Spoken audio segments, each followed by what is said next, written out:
मेहंदीपुर गांव में किशन नाम का एक धोबी रहता था। किशन के पास एक भैंस थी जिसे वो काली कहकर बुलाता था। काली रोजाना 20 लीटर दूध देती थी। किशन दूध दूकर केन में भर लेता था।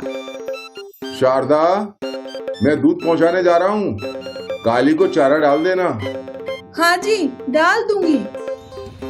किशन मोटरसाइकिल से शहर के घरों में दूध पहुंचाने जाता था। किशन की पत्नी काली के गोबर को तसले में इकट्ठा करती थी और उससे कंडे थोपती थी। कुछ कंडे बिक जाते थे और जो बच जाते शारदा उन्हें खाना बनाने में प्रयोग कर लेती। किशन और शारदा अपनी काली को बहुत प्यार करते थे क्योंकि वही उनके जीवन का आधार थी। कभी कभी अगर काली का दूध बच जाता तो किशन और शारदा उसे गांव के गरीबों को दे देते। एक दिन किशन अपने घर स्मार्ट टीवी खरीद कर लाता है। गांव में किसी के घर भी स्मार्ट टीवी नहीं था। किशन मिठाई लेकर अपने पड़ोसी भानु के घर पहुंचता है। लीजिए भानु भैया, मिठाई खाइए। किस बात की मिठाई है? आज मैं स्मार्ट टीवी खरीद कर लाया हूँ। Smart TV? ये कैसी टीवी होती है? ये स्मार्टफोन की तरह काम करती है। भानु किशन से बहुत जलता था। किशन जब चला जाता है तो भानु अपनी पत्नी से कहता है, इनकी काली तो कामधेनु बन गई है। उसके दूध और गोबर से ये अमीर हुआ जा रहा है। एक ससुरी हमारी भैंस है, पूरे दिन में मात्र 2 लीटर दूध देती है और कतई पतला गोबर करती है। और जब भी इन दोनों के घर कोई भी नई चीज आती है तो हमें मिठाई खिलाने जरूर आते हैं जलाने के लिए। कैसा रहेगा अगर हम इनकी भैंस चुराकर अपने घर ले आएं? क्या पागलों वाली बातें कर रही हो? अरे तुम बुद्धू हो। भैंस को यहाँ ले आना, उस पर कत्थई रंग का पेंट कर देना और गांव वालों से कह देना कि बाजार से नई भैंस खरीद कर लाए हैं। बात तो तुमने ठीक कही। रात में जब किशन और शारदा सो जाते हैं तो भानु चुपके से उनके घर में घुस जाता है। वो काली के मुंह पर रस्सी बांध देता है और काली को खोलकर अपने घर में ले आता है। घर आकर वो काली पर ब्राउन पेंट कर देता है और सो जाता है। अगले दिन जब किशन और शारदा सोकर उठते हैं तो वो देखते हैं कि काली गायब है। हे भगवान, ये काली कहाँ चली गई? बेचारे किशन और शारदा अपने पड़ोसियों पर बिल्कुल शक नहीं करते और गांव भर में अपनी भैंस को ढूंढते रहते हैं। पूरे गांव में जब काली नहीं मिलती तो बेचारे जंगल में बैठकर रोने लगते हैं। उस दिन दोनों खाना भी नहीं खाते। पता नहीं बेचारी काली किस हाल में होगी। तभी किशन देखता है कि जंगल में एक भैंस खड़ी है। किशन और शारदा उसके पास जाते हैं। ये तो हमारी काली नहीं है। ये हमारी काली तो नहीं है, लेकिन लगता है भगवान ने इसे हमारे लिए ही भेजा है, वरना जंगल में ऐसे किसी को भैंस कैसे मिल जाएगी? किशन और शारदा उस भैंस को अपने घर ले आते हैं। अगले दिन शारदा सोकर उठती है तो अपनी नई भैंस के गोबर से कंडे थोपने लगती है। गोबर में उसे एक सोने का बिस्किट मिलता है। अजी सुनते हो? देखो गोबर में ये क्या मिला है? सोने का बिस्किट? ये भैंस के पेट में कैसे आया? अगले दिन जब भैंस गोबर करती है तो उसमें एक और सोने का बिस्किट मिलता है। लगता है ये भैंस रोजाना गोबर के साथ एक सोने का बिस्किट हकती है। किशन और शारदा गोबर में सोना मिलने के कारण बहुत ही जल्द अमीर हो जाते हैं। वो एक बड़ा घर बनवा लेते हैं और कार भी खरीद लेते हैं। उधर भानु जब भी काली को धूने बैठता तो काली उसे लात मारती। भानु और उसकी पत्नी डंडे से काली की खूब पिटाई करते और जबरदस्ती दूध दूते। इसने तो नाक में दम कर दिया है। वहाँ इतने प्यार से दूध देती थी और यहाँ इतना नाटक करती है। किशन का तो इतना बड़ा घर बन गया और उन लोगों ने कार भी खरीद ली। समझ ही नहीं आ रहा कि उनके पास इतने पैसे कहां से आ रहे हैं। भानु रात में किशन के घर झांक कर देखता है और चुपके से किशन और उसकी पत्नी की बातें सुनने लगता है। आज हम जो भी हैं अपनी इस भैंस की वजह से। अगर ये रोज एक सोने का बिस्किट अपने गोबर में ना देती तो हम कभी अमीर ना हो पाते। अच्छा, लगता है इनकी नई भैंस के पेट में ढेर सारे सोने के बिस्किट हैं। किशन और उसकी पत्नी जब सो जाते हैं तो भानु रात में उनके घर में घुस जाता है और उस नई भैंस को भी खोलकर अपने घर ले आता है। भानु सोना पाने के लालच में भैंस का पेट चीर डालता है। भैंस के पेट में सोना नहीं पाता और भैंस मर जाती है। जल्दी से इसे फेंक कर आइए वरना हम पकड़े जाएंगे। लेकिन गांव का चौकीदार उसे रोक लेता है। अरे, ये तो किशन भैया की नई वाली भैंस है, तुमने उसको मार डाला। चौकीदार भानु को पकड़कर किशन के पास ले जाता है। भानु, तुमसे तो ये उम्मीद नहीं थी। हम तुम्हें कितना अच्छा समझते थे। कहीं हमारी काली को भी तुम्ही ने तो नहीं चुराया?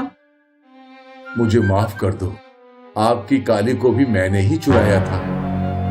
गांव में पंचायत बुलाई जाती है। पंचायत भानु और उसकी पत्नी को गांव से बाहर निकालने का फैसला सुनाती है।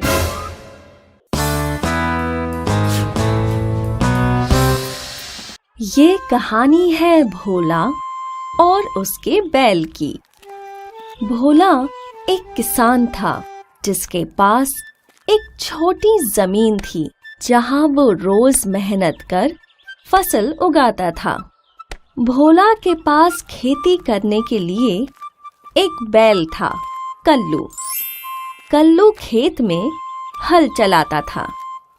दिन भर की मेहनत के बाद भोला कल्लू के पास बैठकर उससे बातें किया करता था।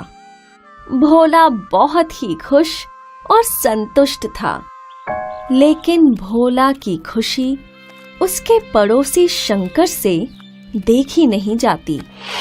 शंकर वैसे तो बहुत अमीर था, उसका खेत भी बड़ा था और उसके पास खेत जोतने के लिए एक ट्रैक्टर भी था, लेकिन वो हमेशा यही सोचता कि आखिर ये भोला इतनी छोटी जमीन पर भी खेती करके इतना खुश कैसे रहता है। मेरी जमीन इतनी बड़ी है और मैं अनाज भी ज्यादा उगाता हूँ, पर फिर भी मिले हुए पैसों से संतुष्ट नहीं रहता। शायद उसका ये बैल उसकी खुशी का कारण है। जब देखो वो बैल से बातें करता है। शंकर भोला के पास गया। अरे भोला भाई, मुझे ना एक बैल खरीदना है। लेकिन भाई, आपके पास तो ट्रैक्टर है। वो तो है, लेकिन क्या है कि ट्रैक्टर से सारा काम नहीं हो रहा, तो सोच रहा हूँ कि एक बैल ही खरीद लूं।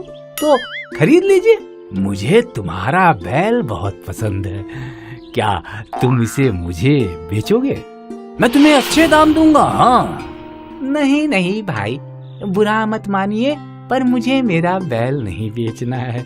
आप कृपा करके कोई और बैल ढूंढ लीजिए। शंकर अपने खेत लौट आया और वो सोचने लगा, हो न हो, इसके बैल में ही कुछ बात है जो वो इसे बेचना नहीं चाहता। लेकिन मैं तो इसे पाकर ही रहूंगा। अगर इसकी खेत ही न रही तो ये बैल मुझे जरूर बेच देगा। उस रात शंकर ने चुपके से भोला के खेत जला दिए। अगले दिन जब भोला ने अपने खेत देखे, वो फूट फूट कर रोने लगा।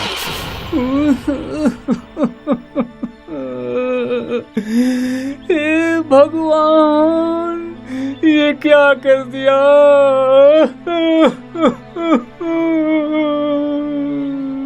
शंकर भोला की ऐसी अवस्था देखकर बहुत खुश था। अब आएगा ऊंट पहाड़ के नीचे। अब कई दिन बीत चुके थे और भोला अपने पास जमा पैसे गिन रहा था। 6, 7, 8, 9 और 10। बस मेरे पास तो 10 ही चांदी के सिक्के हैं। इससे तो सिर्फ कुछ दिन और ही मेरा घर चल पाएगा। मुझे कल्लू को किसी नए मालिक को बेच देना चाहिए। उसका नया मालिक उसे भरपेट खिला तो पाएगा। ऐसा सोच भोला कल्लू को लेकर बाजार की ओर निकल पड़ा। भोला के हाथ में पैसों की पोटली थी। कुछ वक्त चलने के बाद भोला ने सोचा, मेरे पास अब सिर्फ 10 चांदी के सिक्के हैं और ये भी कोई लूट ले तो मेरे पास कुछ नहीं बचेगा। बेहतर ये है कि मैं इस पोटली को कल्लू के गले में बांध लूं। भोला ने पैसों की पोटली कल्लू के गले में बांध दी। कुछ दूर चलकर भोला एक ढाबे पर रुका। उसने वहां कुछ खाने का निर्णय लिया और कल्लू को बाहर ही एक पेड़ पर बांध दिया। जब भोला खाना खा रहा था तभी ढाबे का मालिक बाहर आया और वो कल्लू की ओर देख ही रहा था कि उसने देखा कल्लू के गले से एक चांदी का सिक्का गिरा। ढाबे का मालिक चौंक गया। अरे ये क्या, चांदी का सिक्का देने वाला बैल? तभी एक और सिक्का नीचे गिरा। ये तो जादुई बैल है। शायद इसके बारे में इसके मालिक को नहीं पता। अब भोला वहां पहुंचा और कल्लू की रस्सी खोलने लगा। तभी ढाबे का मालिक भी वहां आया। क्या आप ये बैल बेचना चाहते हैं? हाँ, क्या आपको इसे खरीदना है? हाँ हाँ, क्यों नहीं। मैं इस बैल के आपको 1000 चांदी के सिक्के दे सकता हूँ। 1000? ठीक है, दे दीजिए। भोला को बैल के लिए 1000 चांदी के सिक्के मिले। सिक्के लेकर भोला मंडी गया और उसने 4 गाय खरीद ली। भोला बहुत खुश था। वो गाय लेकर गांव लौटा। भोला ने गाय का तबेला खोल दिया और दूध का व्यवसाय करने लगा। धीरे धीरे भोला अमीर हो गया और उसका पड़ोसी ईर्ष्या के मारे मरे जा रहा था। भोला का बैल उसके लिए जादुई साबित हुआ और हमें ये सीख मिली कि हमें किसी से ईर्ष्या नहीं करनी चाहिए।